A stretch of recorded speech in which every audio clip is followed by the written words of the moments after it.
Oi, pessoal. O tema dos sonhos sempre foi algo que intrigou a humanidade e vem intrigando até os dias de hoje, tanto nos aspectos ligados às questões místicas, quanto nos aspectos ligados às questões científicas. Realmente, o que acontece no momento em que nós estamos sonhando? Seriam os sonhos uma mera reação química do nosso cérebro para que haja um descanso das atividades realizadas durante o dia? Seria o sonho um contato com o nosso inconsciente mais profundo? Seria o sonho um momento em que nós nos deslocamos para outros planos, outras vivências, e nós passamos a entrar em contato com, com mestres, com planos espirituais e coisas desse tipo? Realmente essa questão acaba sendo algo que acaba prendendo a nossa atenção e acaba sendo algo apaixonante. Eu, durante os meus atendimentos, essa questão dos sonhos sempre elas acabam aparecendo, principalmente quando a gente vai tratar do planeta Netuno, dependendo da localização do planeta Netuno no mapa, ele pode trazer sonhos proféticos, ele pode trazer contato com esse mundo onírico, né, de maneira a orientar a pessoa, ou outras vezes, dependendo da conversa, dependendo do tratamento, eu recomendo para as pessoas assim, ó, prestem atenção nos seus sonhos, façam um caderninho, anotem os sonhos, porque você está vivendo um momento bastante interessante, onde é importante que a gente compreenda quais as mensagens que estão sendo passadas para nós através do nosso inconsciente. Só que é muito interessante a gente perceber que as pessoas elas têm uma certa dificuldade disso. Por quê, né? Porque a nossa mente ela acaba traduzindo sonhos. E no momento que ela traduz os sonhos, a gente acaba muitas das vezes perdendo o sentido dele, ou a gente perdendo aquilo que o sonho realmente quer nos dizer. Por exemplo, né? Eu comecei o meu processo de estudo desse setor quando eu tinha 18 anos e fui convidado para ilustrar O Homem e seus Símbolos do Jung. E quando a gente faz um trabalho de ilustração, é necessário que a gente tenha muita certeza daquilo que está passando para as outras pessoas, né? E por conta disso, foi um trabalho onde foi exigido muito. E por conta desse ser exigido muito, eu acabei aprendendo bastante. E ali o que era interessante a gente perceber, a questão dos arquétipos. Sabe? Quando ele vai dizer assim, de acordo com cada civilização, os arquétipos, eles são os mesmos, mas eles se apresentam de modos diferentes. Tá bom? Por exemplo, uma casa ela pode ser um castelo, ela pode ser uma choupana, ela pode ser uma casa de tijolos, né? Uma casa de madeira. O que está importando é o arquétipo da casa e não a maneira como ela está construída. Isso diz respeito a uma série de outros símbolos. Então, por exemplo, quando a gente sonha com pessoas velhas, então a gente está sonhando com coisas velhas, né, ligados ao passado. Quando a gente sonha com crianças, a gente está sonhando com coisas ligadas ao futuro, né? Quando a gente sonha com o homem, por exemplo, quando ele sonha com figuras masculinas, ele está sonhando com o seu lado direito do cérebro, o seu lado direito de ação, né? Que é aquele que representa o mundo objetivo. Quando ele sonha com figuras femininas, essas figuras representam o mundo subjetivo, o mundo emocional. Para a mulher acaba sendo o contrário, né? Quando ela sonha com mulheres é o mundo objetivo, quando ela sonha com homens é o mundo subjetivo. Aí a mulher velha, a mulher nova, o homem velho, o homem novo. Tá? Vocês percebem, né, que a partir daí isso vai ganhando uma série de significados. Quando a gente sonha com uma casa, por exemplo, né, se a gente ficar preocupado, eu sonhei com a casa da infância, ou com uma casa que eu não conheço, uma casa rica, uma casa pobre, se a gente ficar preocupado com isso, a gente perde o sentido da interpretação, sabe? Quando a pessoa sonha com uma casa, eu costumo dizer assim, como é essa casa? Quando a gente diz como é essa casa, é o seguinte, essa casa tem 2 andares, essa casa tem 3 andares, essa casa ela tem um porão, sabe? Vocês vão perceber esses andares, eles vão especificar níveis, sabe? Se essa casa tem 2 andares e o sonho ocorre no andar de cima, então ele está se referindo aos níveis superiores, né? Os planos superiores. Se essa casa tem um porão e o sonho tem alguma coisa que acontece no porão, então ela está falando a respeito dos planos inconscientes, dos planos inferiores.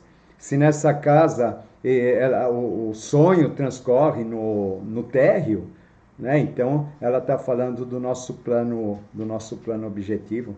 E o que havia nessa casa? Pessoa velha, pessoa jovem, né? E aí começa, né? Móveis, objetos velhos, objetos novos, né? E aí começa, dentro disso, a gente começar a fazer essa análise, tá? E essa casa, na maioria das vezes, representa o nosso corpo, representa o nosso veículo de manifestação, ou seja, né, como se a gente estivesse fazendo uma revisão interior de tudo aquilo que está acontecendo com nós. Isso, como vocês percebem, é bastante interessante.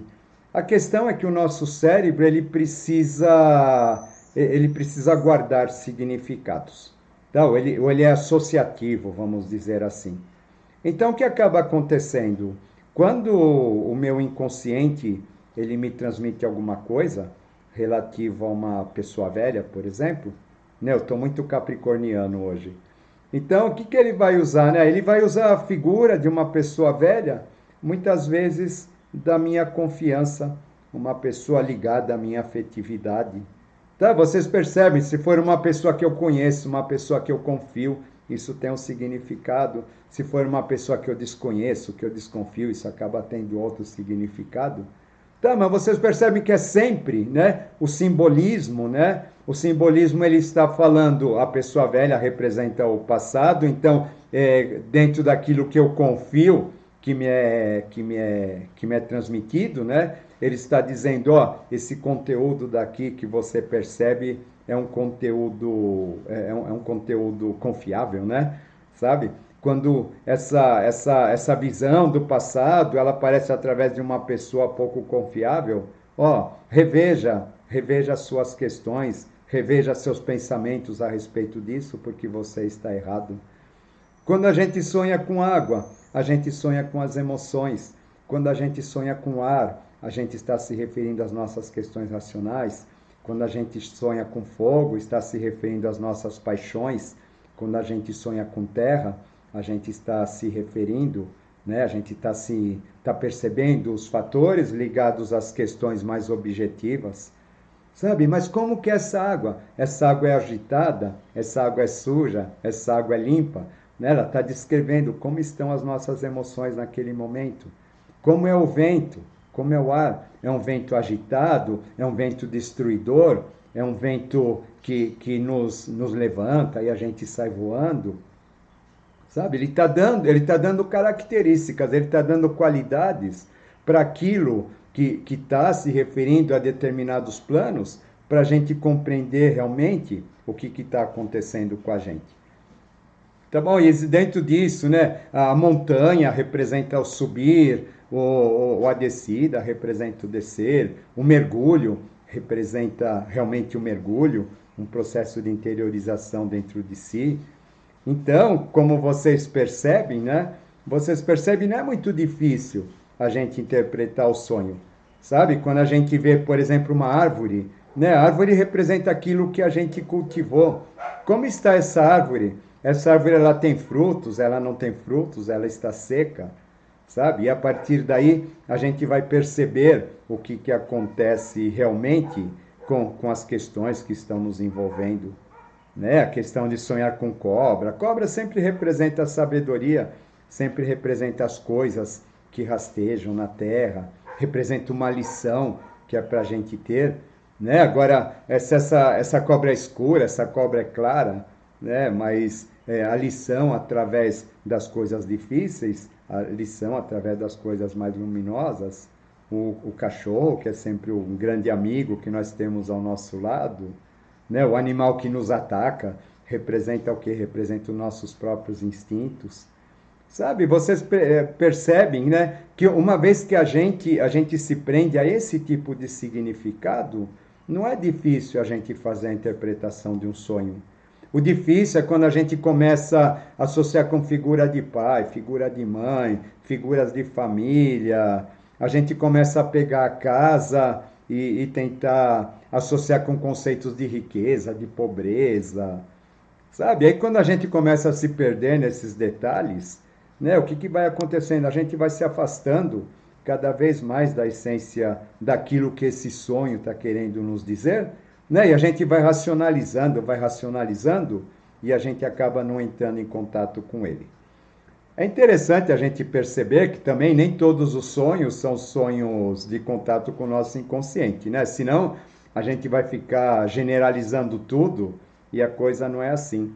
Existem uns sonhos que são sonhos de descarrego, né? Onde toda aquela atividade acumulada durante o dia ou durante um determinado período, ela é literalmente descarregada, sabe? Então a gente vai encontrar coisas que a gente encontrou durante o dia, algum vídeo que a gente assistiu, alguma pessoa que a gente conversou, sabe? Então a gente não precisa ficar parado tentando interpretar tudo isso, né? Porque isso na verdade é uma função do nosso cérebro que precisa ser executada, né? Os pesadelos, no meu entender, são os mais ricos. Por quê? Porque o pesadelo ele nos coloca em contato com o desconhecido, né? Aí que está o medo, né? O medo que ele traz, né? Ele sempre vai nos lançar um desafio, mas a partir do momento que a gente se prender na forma que esse desafio nos é apresentado e não naquilo que aquela forma significa para nós racionalmente, a gente consegue entender tudo o que está por trás daquele pesadelo. E os pesadelos geralmente são aquelas mensagens mais insistentes do nosso inconsciente para que a gente preste atenção em alguma coisa que a gente não está conseguindo ver.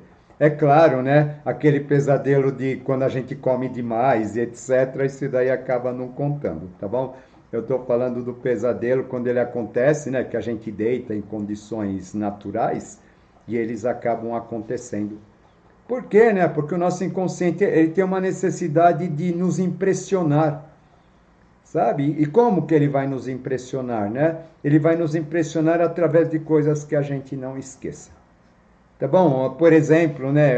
Quando a gente vê as questões de memorização, né? É muito interessante a gente compreender como funciona, porque é o próprio princípio da mitologia, é o princípio dos arquétipos, né? Se eu falo um cachorro, esse cachorro ele não tem, eu não ligo para esse símbolo, mas se eu falo um cachorro com asas, automaticamente eu lembro do cachorro com asas, né? Ou se eu falo de uma cabra, é uma cabra, mas uma cabra metade cabra, metade peixe, ela ganha um outro aspecto, né? Então a gente percebe o que os arquétipos, as mitologias, eles acabam usando muito desses simbolismos para que eles possam nos tocar, para que a gente possa guardar uma mensagem, e isso daqui acaba sendo de uma riqueza muito grande, sabe? A gente perceber como que o nosso inconsciente conversa com a gente, como que as coisas transcorrem, como por trás daqueles símbolos, né?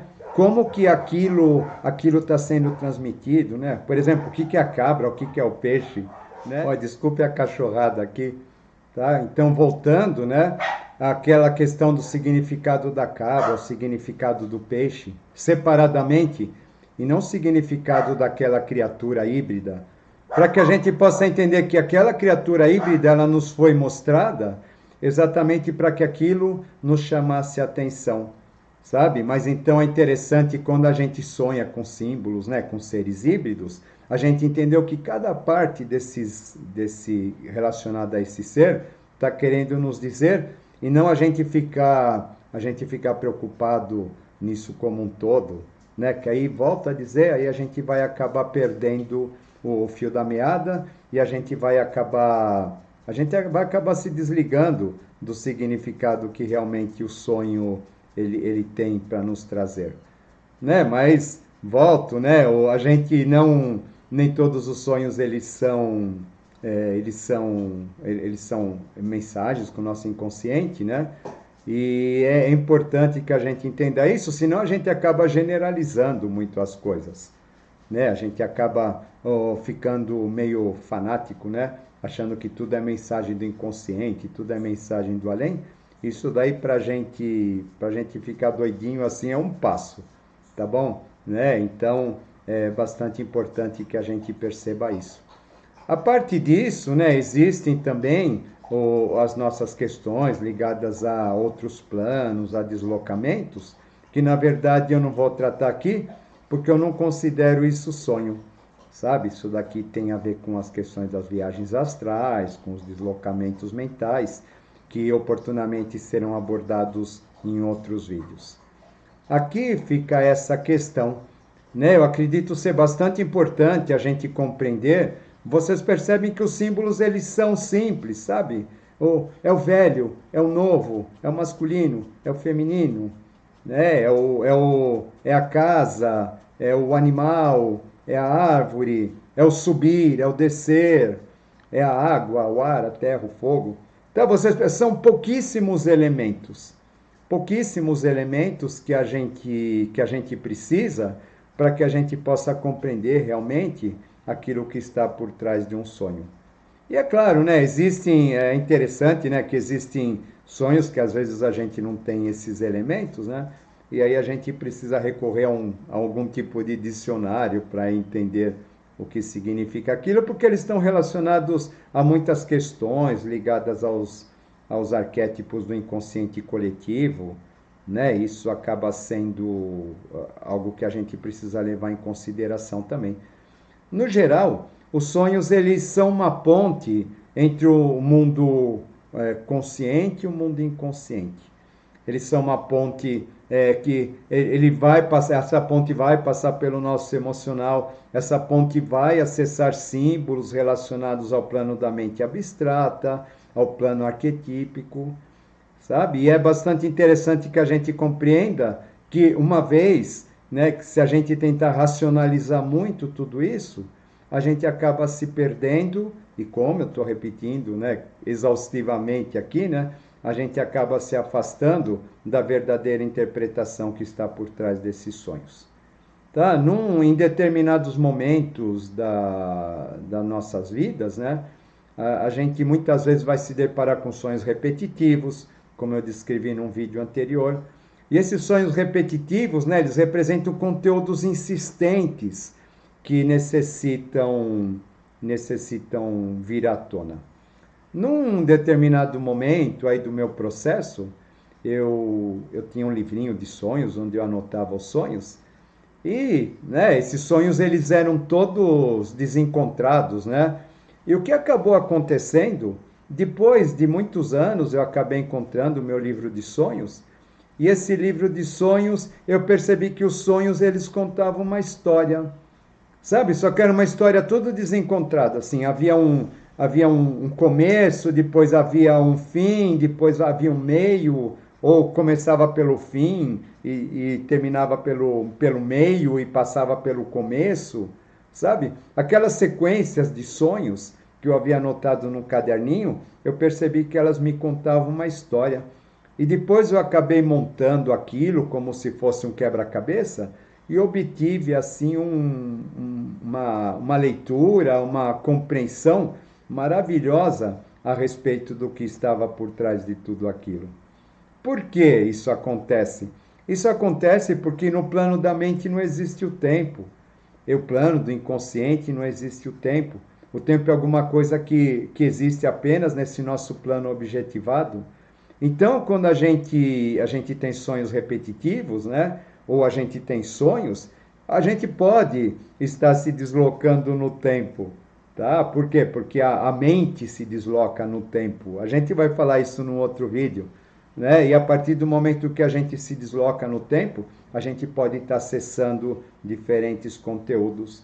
Então, nem sempre também tudo aquilo que a gente fala tem a ver com o momento exato que nós estamos passando. Nem sempre isso tem a ver com um alerta a respeito do futuro, sabe? Muitas vezes essas questões elas são muito complexas e a gente precisa, na verdade, ter um discernimento para entender ao que está se referindo. E o discernimento é muito simples. O discernimento é a gente não se envolver com as formas, né? Com as formas que eles se manifestam, e a gente procura compreender a ideia que está por trás daquela forma. E aí um momento, ou uma vez que a gente faz isso, a partir desse contato com a ideia, que é uma ideia arquetípica, a gente tem condições de compreender o que ele está dizendo. Se ele está dizendo do nosso presente, se está dizendo do nosso passado, se está dizendo do nosso futuro, se está nos colocando em contato com alguma coisa que a gente não sabe, ou se simplesmente é uma conversa entre o nosso consciente e o nosso inconsciente, entre o nosso corpo físico e o nosso eu espiritual, talvez, que acaba sendo algo muito bonito, né? Acaba sendo fundamental para que a gente compreenda que existem realidades muito mais fantásticas além desse mundo objetivado que a gente vive, e que uma vez em contato com elas, a gente tem toda a condição de progredir, de evoluir, quer no plano, no nosso plano manifestado, como subjetivamente, e compreender o verdadeiro significado de estarmos todos aqui. Tá bom, pessoal? É isso que eu tinha a dizer. Tá? Desculpa novamente os cachorros, né? E é isso aí. Abração, até mais.